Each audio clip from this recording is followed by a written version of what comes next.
वाले हैं death separation के बारे में। हाँ, मैंने पहले भी वीडियो बनाई थी और आप लोगों ने देखी थी, पर आप लोगों के काफी क्वेश्चन थे और आप लोग को उतना समझ भी नहीं आ रहा था। तो इस बार ना मैंने बहुत अच्छे से वीडियो बना रखी है ताकि आप लोग को समझ भी आ जाए। क्या बात है?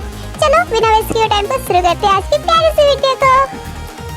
अगर मैं नॉर्मल शब्दों में आपको समझाऊं तो डेथ सेपरेशन 2 पार्ट में डिवाइडेड होता है। हाँ, पहले पार्ट में क्या होता है ना कि उसमें आप लोग को एग्जाम देना होता है, मतलब दोनों कपल्स की लॉयल्टी चेक की जाती है, दोनों का ट्रस्ट चेक किया जाता है। इस टाइप का और भी चीजें होती है, उनको काफी पॉइंट ऑफ व्यू मिलते हैं जिससे अगर वो पूरा कर गए तो उनको सेकंड स्टेज में ले जाया जाता है। और जब सेकंड स्टेज में ले जाया जाता है ये पूरी तरह से मिस्टीरियस होता है, मतलब इसके बारे में कभी रिवील नहीं किया जाता, ना कोई प्रेडिक्टर इस बारे में बताएगा क्योंकि वो उन दोनों के तक ही सीमित रहता है।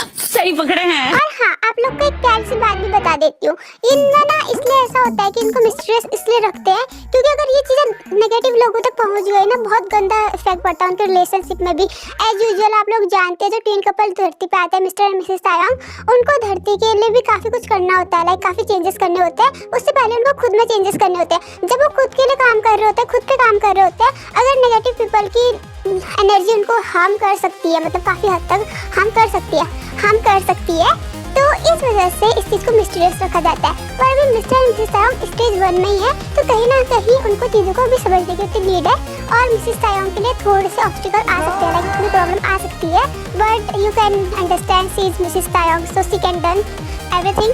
I know Mrs I can do everything, so I hope कि मिसेस ताई इसको पास करे। बट अरे हाँ, बता रही हूँ, मेरा कहने का मतलब है कि जब पहले जन्म में, मतलब पहले जन्म का मतलब ये नहीं कि पहले जन्म में, काफी हजार साल पहले भी हो सकता है, जो उनका पहला एक जन्म था जहाँ पे मिस्टर और मिसेस तायंग इस जर्नी को पूरा नहीं कर पाए थे। और ये सिर्फ उनके साथ ही नहीं होता है, काफी ट्विन कपल के साथ होता है। लाइक मेरी फ्रेंड की जो ग्रैंडमा है उन्होंने मुझे इस बारे में काफी इन्फॉर्मेशन दी और अभी वो भी ट्विन फ्लेम जर्नी में थी उनकी हस्बैंड के साथ। बट ट्विन कपल भी 2 टाइप के होते हैं। हाँ, एक तो ऐसे होते हैं जो सिर्फ अपने पे काम करते हैं और अपना रियूनियन कंप्लीट करते हैं, और एक ऐसे होते हैं जो थोड़ी सी दुनिया में भी चेंजेस करते हैं। तो जो दुनिया पे चेंजेस करने वाले लोग होते हैं ना, उनको सेपरेशन डेथ के से गुजरना होता है, तो उनको ज़्यादा प्रॉब्लम्स आती है। मेनवाइल जो ऐसे कपल्स हैं जिनको सिर्फ अपने पे काम करना है, तो आई होप कि अब आप समझ गए होंगे। एंड इस वाली जर्नी पे मिसेस ताई को थोड़ा ध्यान देना चाहिए क्योंकि पिछले जन्म में थोड़े से मिस्टेक्स हुए थे। और आप लोग को भी मैं बता दूं कि वहाँ पे मिसेस तायंग को थोड़ा सा ध्यान देने की नीड है। If she focus and if she done her work, उस चीज़ों को सही से समझ सके तो चीज़ें बहुत जल्दी सही हो जाएंगी और वह इस स्टेज 1 को पास कर जाएगी। और दोस्तों आपको बताओ, स्टेज 2 थोड़ा फनी और थोड़ा मिस्टीरियस दोनों होता है। हाँ, मतलब मैं आपको क्यों कह रही हूँ ना, ये आपको तब समझ आएगा जब मैं आप लोग देखोगे, मतलब मिस्टर मिसेस तायंग, तब आपको समझ आएगा। ये ना स्टेज 2 की जो स्टोरीज होती है, जो ड्रामा चलता है, इट वॉज लाइक कि आप लोग सब इंटरटेनमेंट होने वाले हैं, उनकी लाइफ भी काफ़ी हद तक अच्छी हो जाती है।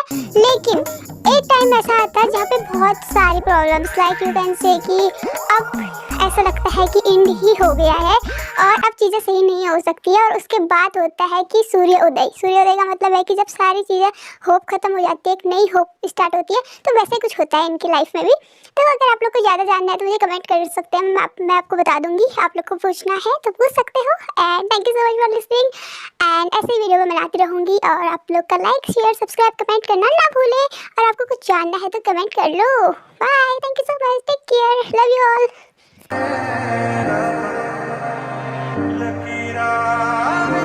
Let's get it! Let's gotta get it!